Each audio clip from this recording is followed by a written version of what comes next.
दिल्ली में social media influencers और YouTubers का एक सम्मेलन किया जाता है उनके सम्मान समारोह में, और उसी के साथ वहां पर नारे लगवाए जाते हैं भारतीय जनता पार्टी की तरफ से, अब की बार 400 पार।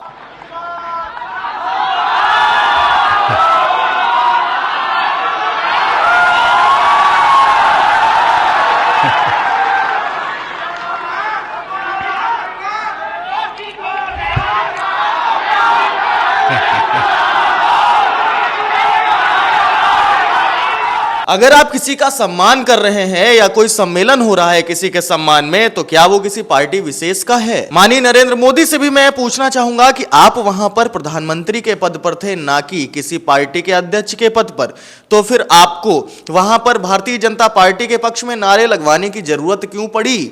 आखिर क्यों आपने उन सोशल मीडिया इन्फ्लुएंसर्स और यूट्यूबर्स से नारे लगवाए? क्या वो किसी पार्टी के थे? वो तो गैर राजनीतिक लोग हैं, वो अपना यूट्यूब चैनल चलाते हैं, सोशल मीडिया को इन्फ्लुएंस करते हैं, तो फिर आखिर उनका भाजपा से क्या लेना देना?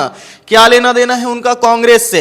हाँ, मैं बात मानता हूं कि उसमें से कुछ लोग या कुछ व्यक्ति ऐसे रहे होंगे जो शायद भाजपा के समर्थक हों या फिर किसी अन्य पार्टी का भी सपोर्ट करते हों, लेकिन अगर वहां पर आपने सम्मेलन रखा तो वहां पर आपको अब की बार 400 पार के नारे नहीं लगवाने चाहिए थे। मैं आपको यहां पर एक वीडियो दिखाना चाहूंगा, और इस वीडियो में मैं आपको दिखाऊंगा कि एक ज्योतिष से जुड़ा हुआ यूट्यूब चैनल है, और उस यूट्यूब चैनल को चलाने वाले व्यक्ति नरेंद्र मोदी जी के पास जाते हैं और नरेंद्र मोदी उन्हें सम्मानित करते समय उनसे कुछ बातचीत करते हैं, जिसमें उन्होंने बताया है कि जब वो छोटे बच्चे थे और जब वो कभी ट्रेन पे यात्रा करते थे और उन्हें सीट नहीं मिलती थी, तो वो हाथ देखने का काम किया करते थे, जबकि उन्हें ये काम नहीं आता, और उनकी इस बात से प्रभावित होकर लोग उन्हें सीट दे देते थे।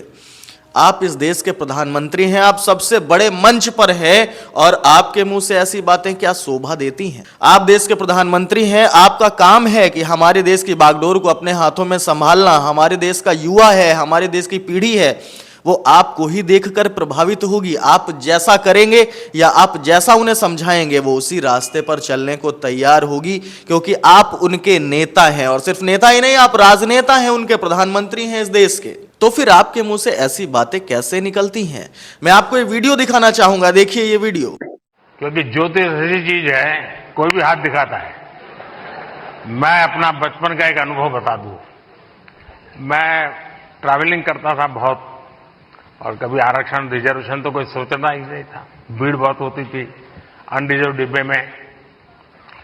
तो मैं क्या करता था, देखता था कि यहां थोड़ा मौका है, तो मैं किसी का हाथ पकड़ के शुरू करता देखना। तुरंत लोग मेरे लिए सीट की व्यवस्था करते थे।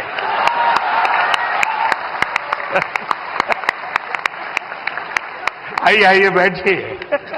इस वीडियो में आप साफ तौर पर देख सकते हैं कि नरेंद्र मोदी ने अपने बचपन का एक किस्सा साझा किया है, और इसमें सिर्फ वो यही नहीं प्रदर्शित कर रहे हैं, साथ ही जिस ज्योतिषाचार्य का ये चैनल है, आपने कहीं ना कहीं उसकी गरिमा को भी तार तार किया है। मतलब आप ज्योतिष का भी मजाक बना रहे हैं, ठीक है?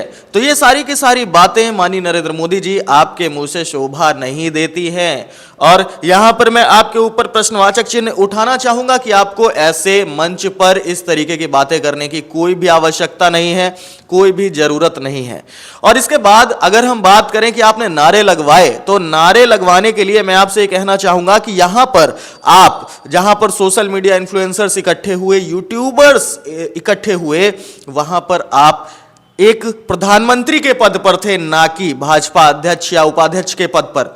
अगर आपकी जगह जेपी नड्डा वहां मौजूद होते और वो ये नारे लगवाते, तो कहीं ना कहीं ये बात जायज थी, लेकिन आप देश के प्रधानमंत्री का कार्यभार उठा रहे हैं, और आपको तो पूर्णतया निष्पक्ष रहना चाहिए। आपको किसी पार्टी से क्या लेना देना है भाई? आपको तो निष्पक्षता से प्रधानमंत्री के पद की गरिमा को बनाकर जो भी यूट्यूबर्स आए थे उनका सम्मान करना चाहिए। और मैं आप सभी से भी ये पूछूंगा, जितने भी यूट्यूबर्स वहां पर प्रेजेंट हैं उन सभी से भी ये पूछूंगा, इन्फ्लुएंसर से पूछूंगा कि क्या आप भारतीय जनता पार्टी के कार्यकर्ता हैं या आप भारतीय जनता पार्टी के ट्रोल सेना में कार्यरत हैं? तो फिर आखिर आपने जो नारे लगवाए, अब वापस जाके आपका जो भी चैनल है, आपका जो भी सोशल मीडिया है, क्या कहेंगे उनसे? कि हम गैर राजनीतिक हैं, हम किसी भी राजनीतिक पार्टी को सपोर्ट नहीं करते। चलिए ठीक है, आप जहां भी थे, जिस माहौल में भी थे, आपने नारे लगाए, मुझे आपसे कोई शिकायत नहीं है। मैं आपके सामने एक और तस्वीर प्रदर्शित करना चाहता हूं। यहां पर आप एक यूट्यूबर को देख पा रहे होंगे, वो नरेंद्र मोदी के पास जाते हैं और उन दोनों ने आपस में कुछ बातें की हैं। सबसे पहले देखिए वीडियो और उसके बाद करते हैं इसकी बात। इस वीडियो में आप देख पा रहे होंगे कि किस तरीके से कुछ पिछलग्गू यूट्यूबर्स भी वहां पर पहुंचे थे। ये वही यूट्यूबर है जिसने बीते दिनों में विदेश मंत्री हो गए, पीयूष गोयल हो गए, स्मृति ईरानी हो गई, इन सभी का इंटरव्यू लिया था और इस इंटरव्यू में एक भी कठिन सवाल नहीं थे। मैं आपको यह भी बताना चाहता हूं कि स्मृति ईरानी के इंटरव्यू में तो ये नतमस्तक हुआ जा रहा था पूरी तरीके से। ऐसा लग रहा था मानो इंटरव्यू नहीं चल रहा, बल्कि आपके हाथ में ब्रेड दे दी गई है और उस पर मक्खनबाजी करने का काम किया जा रहा है। The Ranveer show. बधाई हो। तो आज भी कुछ फिटनेस का मंत्र देंगे लोगों को? हैं? योगा करनी चाहिए, मेडिटेशन करनी चाहिए। तो फिर तो ये लोग कहेंगे कि मोदी जी की बात बता रहा है। तो फिर कहेंगे तुम बीजेपी वाले हो गए हो। नहीं सर, मोदी जी शायद यूथ की बातें कर रहे हैं, तो पूरा यूथ भी मेडिटेशन कर रहा है। आप बस वही बात फिर से कह रहा हूं मैं। कभी मैं आपको पूरी तरह तो फॉलो कभी किया नहीं है। क्यों सर? हालांकि इन सभी से मुझे कोई फर्क नहीं पड़ता है कि आप अपने YouTube चैनल पर क्या करते हैं और क्या नहीं, लेकिन मैं आपको ये जरूर बताना चाहूंगा कि इस बात से जरूर पूरे देश को फर्क पड़ता है कि हमारे देश के प्रधानमंत्री क्या बोल रहे हैं और किस मंच पर बोल रहे हैं। और मैं आपकी राय चाहूंगा इस पर, तो कमेंट सेक्शन में अपनी राय जरूर दें। इजाजत दीजिए योगेश शुक्ला को, मिलते हैं किसी अन्य मुद्दे पर।